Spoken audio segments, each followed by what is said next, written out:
এটা তওবাজুর পীরকেবলা রহমতুল্লাহ খানকা শরীফ, ভেতর থেকে যাওয়া যাবে, খানকা শরীফ ওখানে খোলা থাকে।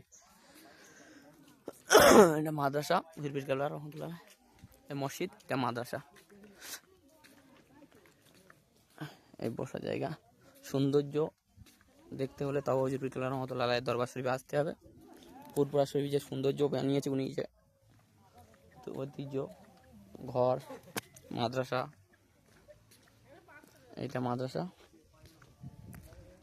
সবগুলো উনি মাদ্রাসার ছেলেপুলেরা বৈঠকখানা করে। এই মসজিদ সৌন্দর্য উনি মসজিদের বানিয়েছে।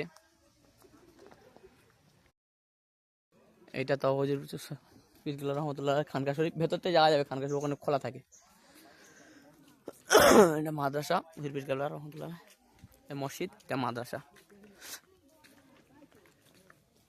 এই বসার জায়গা, সৌন্দর্য দেখতে হলে তওবাজুর পীরকেবলা রহমতুল্লাহ দরবার শরীফে আসতে হবে।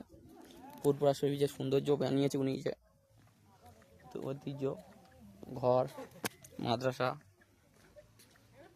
এটা মাদ্রাসা। সবগুলো উনি মাদ্রাসার ছেলেপুলেরা বৈঠকখানা করে। এই মসজিদ সৌন্দর্য উনি মসজিদের বানিয়েছে।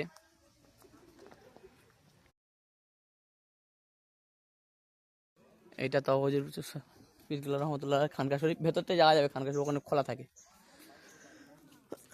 এটা মাদ্রাসা পীরকেবলা রহমতুল্লাহ, মসজিদ, এটা মাদ্রাসা। এই বসার জায়গা, সৌন্দর্য দেখতে হলে তওবাজুর পীরকেবলা রহমতুল্লাহ দরবার শরীফে আসতে হবে। পুরপুরা শরীফ যে সৌন্দর্য বানিয়েছে উনি, যে ঐতিহ্য, ঘর, মাদ্রাসা, এটা মাদ্রাসা। সবগুলো উনি মাদ্রাসার ছেলেপুলেরা বৈঠকখানা করে। এই মসজিদ এটা তওবাজুর পীরকেবলা রহমতুল্লাহ খানকা শরীফ, ভেতর থেকে যাওয়া যাবে, খানকা শরীফ ওখানে খোলা থাকে। এটা মাদ্রাসা পীরকেবলা রহমতুল্লাহ, মসজিদ, এটা মাদ্রাসা। এই বসার জায়গা, সৌন্দর্য দেখতে হলে তওবাজুর পীরকেবলা রহমতুল্লাহ দরবার শরীফে আসতে হবে। পুরপুরা শরীফ যে সৌন্দর্য বানিয়েছে উনি, যে ঐতিহ্য, ঘর, মাদ্রাসা, এটা মাদ্রাসা। সবগুলো উনি মাদ্রাসার ছেলেপুলেরা বৈঠকখানা করে। এই মসজিদ সৌন্দর্য উনি মসজিদের বানিয়েছে।